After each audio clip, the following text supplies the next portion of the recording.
Greetings. It is Patty from Natural Law Health. And I'm still offering these science classes, which are meant to help students preparing for a life where they assist others in their health.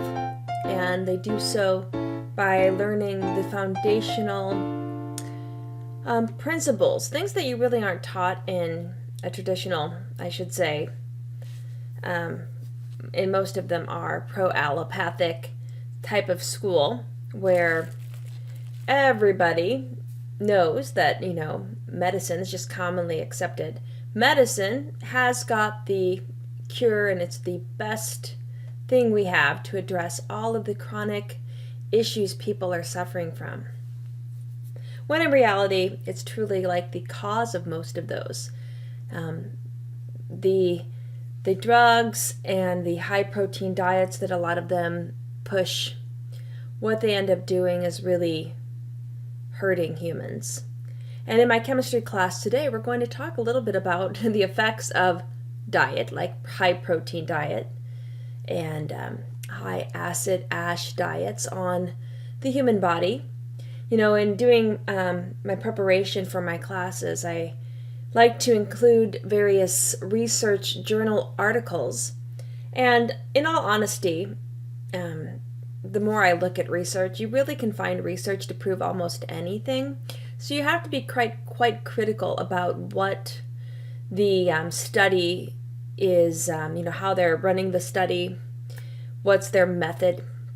Look at how they're relaying the data. Are they using absolute or relative ways to discuss cures or effects? For instance, and I learned a lot of this from Pam Popper, but if somebody, let's say somebody has a 1% chance of dying of a certain disease, but on this medication, their chances of dying are 0.5%. So they basically went from 1% death rate to 0.5% death rate if they take the drug.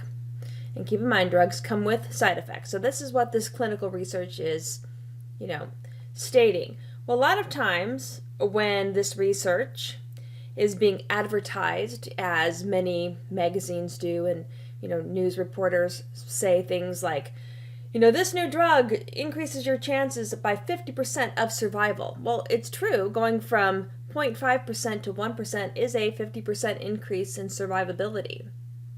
But in all reality, you're going from having a very little chance of death to a very little chance of death with the drug. Plus, the drug will probably cause long-term side effects. So if you look at a longer effect of how that drug might interfere with life and health overall, it's probably going to increase your chances of death. So anyway, those little things like that, it's just so shady what is done to manipulate the honest truth in science. When I started studying science, in grade school and then high school and college and so on and so forth, and now I teach science, I really, I went into it thinking that people were good. And, science was basically true science is looking at and trying to understand, how things work.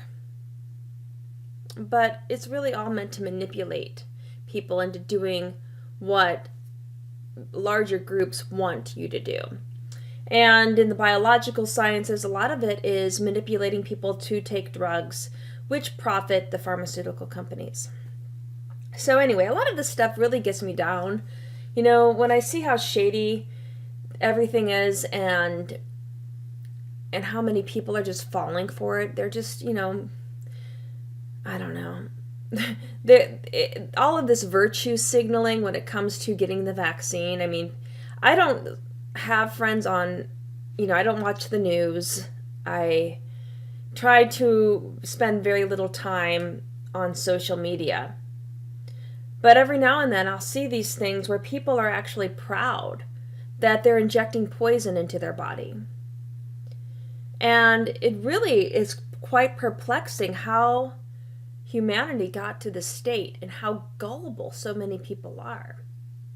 I mean, all you have to do is do like and I wouldn't research this on Google because it's owned, but go to like, if you're using like a Brave browser and use DuckDuckGo or some other type of search engine, and all you have to do is search the deaths and adverse reactions from the COVID vaccine, and you're going to see a lot of them. I mean, it's right there. I mean, there's so many instances of it. I don't know why anybody in their right mind would put themselves through this vaccine just to have a very small percentage. Well, I shouldn't even say that. I mean, the chances of you getting sick and dying from this virus are so low anyway. I mean, it's crazy. It's just all fear to control. Same old thing they've been using forever to control the masses. But now they're really kicking it into high gear. And it's quite depressing. And there are times when I'm just like, gosh, I feel like I'm talking to a wall. I really do. And, the desire to get away and to just like go somewhere in the woods, get a little cabin, and hide away from it all. Just, the animals, nature. Isn't that really what we're here for? You can get quite existential when you're, thinking of these things. And it's just, I don't know. So anyway, I want to read something. I was feeling kind of down, I guess. I'm quite busy these days. I teach a full-time job, and then I'm teaching this class on the side. Plus, I work with clients, and I do a lot of my, outside of my 9-to-5 job, I do a lot of that work Fridays, Saturdays, and Sundays. And it basically means every day of the week I'm busy. I don't have any days off. So when I have a little bit of time to make a video, I try to fit that in. And also, I really want to garden. I try to get some time in the garden this weekend because the weather is finally starting to become really nice. And I really like putting my hands in the dirt and, sowing seeds and just, connecting with nature and knowing that this food is going to feed myself and my animals, or the animals that share their lives with me. Anyway, so I was feeling down, like I said, and sometimes I just randomly will pick up a book that's lying in front of me, and I'll just open it up and I'll kind of expect a message, like asking for some help from the universe. And the universe really has been giving me a lot of signals. I mean, I have been seeing an excessive number of triple digits on my clocks in my home, and like on my phone, like 4:44 and 3:33 and 11:11. I mean, it's more frequent now, like over the past couple of months, than it's ever been. So that's something. But then I just randomly opened up this book, the Kybalion, and the Kybalion is a very highly recommended book. If you're wanting to get into like esoteric knowing of why we're here as humans and really what the purpose of all of this is, and to really reduce your fear, because that's really what we need more of, is fear reduction. We need to get the message that there's nothing to be afraid of. We're here on this planet to experience and to know who we are. Know thyself.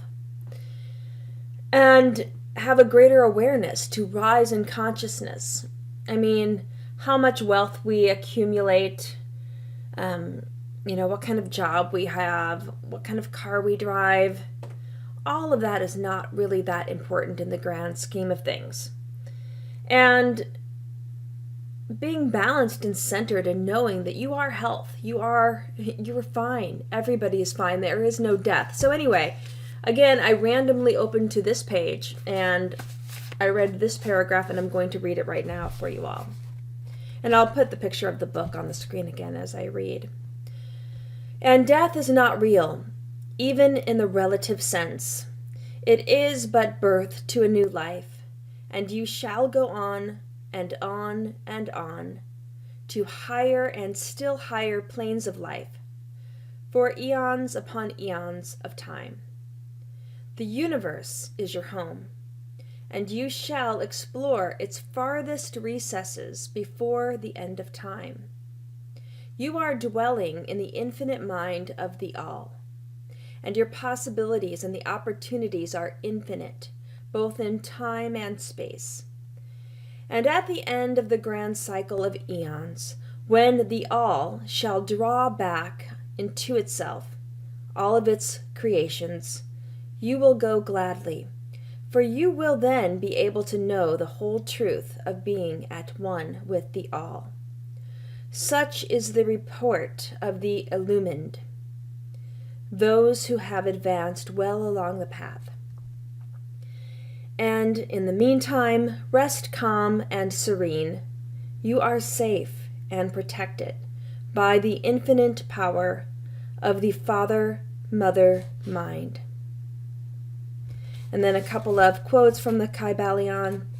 Within the Father-Mother mind, mortal children are at home. And another one. There is not one who is fatherless nor motherless in the universe. So this is page 41 from the Kybalion. That is what I'm reading out of. And I just wanted to share that because, my video stopped, so I'm picking it up again. But I wanted to share those words because I think that this is a message of hope, and the fear needs to be diminished. And if we can just spread more hope, more spirituality, more of a reminder of our true purpose in this incarnation, and being open to the fact that, we don't have to be programmed. Just because we come here on this planet as a programmable human, meaning that we can be manipulated, we can be coerced. That's what the powers that should not be often do, to get us to do things that are immoral, or to do things that will bid their desires and cause suffering in the end for the person that does it. Think of the military and the police. They're doing the bid of very evil people when they hurt and harm other living beings. So, I think we just need to get this message of hope out. And I'm going to stand strong in my convictions. Many people are really pushing this vaccine, and it's scary to think how many people are going to just walk down that plank into the fires of hell and expose their beautiful, beautiful health and healing mechanism called the human body to this toxic poison. How we have so little faith in our own immune system and its ability to protect us from toxins. It's not even a virus, and I question viruses and what they are really. They are encapsulated particles. They're not even alive. It's just something to control you. And if you allow it to create fear within you by feeling like you have to cover your beautiful face and diminish the vital breathing mechanism, prana, breath. This is the beginning of all life. When we are first out of the womb, we take that first breath and we're breathing until the last breath, when we pass on to a new experience. But why diminish that beautiful ability to take in life, a life that is shared with all? So I'm going to stop this video here. Information about my course is below if you'd like to join. We have several more classes for electrical chemistry, the live courses, which are every Sunday at 6 p.m. Central Standard Time. And then May 2nd, cell biology begins, and I'm really excited because I am a biologist at heart. And even though my master's degree was in biochemistry, I really like the study of life. And life in its truest sense, which is spiritual. It's not, a machine, but it is something magical. And I always keep that in my heart when I teach about life. And then after cell biology, we get into, what I do as my full-time job, but I'm going to put it into a different perspective for future naturopathic healers, and that is human anatomy and physiology. So I will end the video here. I'm going to play with my dogs for a little bit before my class starts in an hour or so, and I wish you all a beautiful day. Bye.